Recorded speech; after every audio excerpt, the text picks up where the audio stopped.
Manning Cup semifinals today. Two students among five deaths in 24 hours from motor vehicle accident. Police under investigation for beating of Tic Tacker and his girlfriend, while Cavalier will go for glory today. This is Undiluted News. Mikey Bones reporting. Two students are dead and several other people injured following a two-vehicle collision on the Bustamante Highway in Clarendon on Monday morning. The students, a boy and a girl, attended Lennon High School in the parish. Students from the same institutions are reportedly among the injured, and the crash occurred sometime after 8 a.m. in the morning in the vicinity of Foga Road and involved a Toyota Probox being operated as a taxi and a Subaru Impreza motor car. Both vehicles were extensively damaged. The driver of the Toyota Probox is among those in hospital. The deceased were passengers in the Subaru, and that driver fled the scene. There are three others that are currently being attended to at hospital, and one is in a critical condition. Boy, and if you see how the two cars mash up, you know definitely that both or at least one of the vehicle was flying. Anyway, there is a mounting concern that a high-speed chase by the members of the Transport Authority led to this deadly crash. And it's reported that Transport Authority personnel were allegedly chasing the driver of the Subaru Impreza motorcar, which was transporting students from Mapin to Lennon in Moko, when the driver lost control of the vehicle and crashed head-on into the Toyota Probox motor vehicle, which was also transporting students. The driver of the Subaru, who fled the scene, was later captured at the Norman Manley International Airport trying to leave the island. In the first 2 days in December, 5 persons have already died as a result of road accident, 4 in Clarendon and 1 in St. Elizabeth. So far, some 342 people have died in road crashes since January. One Taurus 9mm pistol with a magazine containing 11 9mm cartridges was seized during a raid in Duhaney Park, St. Andrew on Monday.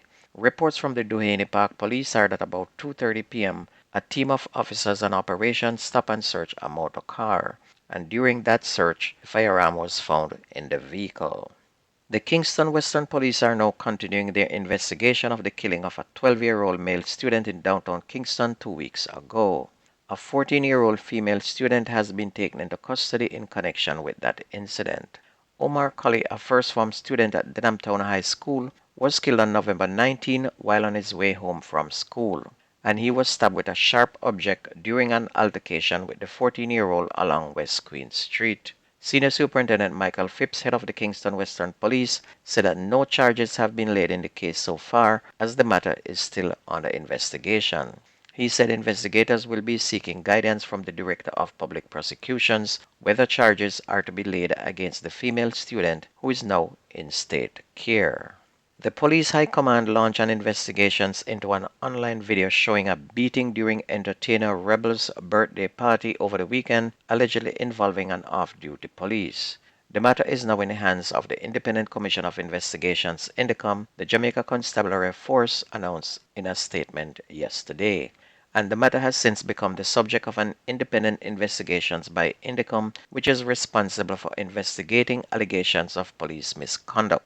On Sunday, music executive Ramesh Major publicly apologized to the reported victims of the beating, Tic Tacker, TJ, and Moya. Major had come under public scrutiny for allegedly being linked to the beating, and videos of which have since gone viral on social media. While extra work is allowed, all officers are required to uphold the highest professional standard at all times, whether on duty or off duty, the police said. And prior to INDECOM opening an investigation, the police had been probing whether these standards had been breached. Investigators attached to the St. Andrew South Police Division seized approximately 902 pounds of vegetable matter resembling ganja during an operation in Kingston on Saturday. Reports from the lawmen are that about 4:33 p.m., the team acting on information went to a location where a 4-bedroom dwelling was searched, and during the search, 50 carton boxes labeled National Hardo Sliced Bread Products of Jamaica was found in a room to the rear of the premises. The boxes contain a total of 344 rectangular parcels with compressed vegetable matter weighing 902 pounds. The police also seized $879,000 and 3 cell phones. 2 people were arrested in connection with the seizure. However, their identities are being withheld pending further investigations. And you can see that boy for them, the people, them Christmas mash up. Police have launched an investigation following a major cocaine bust at the Norman Manley International Airport in Kingston last Friday. The drug was seized following a collaboration between the Firearms and Narcotics Investigations Division and the Jamaica Customs Agency. It was reported at about 10 a.m. the agency intercepted a shipment of cocaine at the Amerijet warehouse at the airport.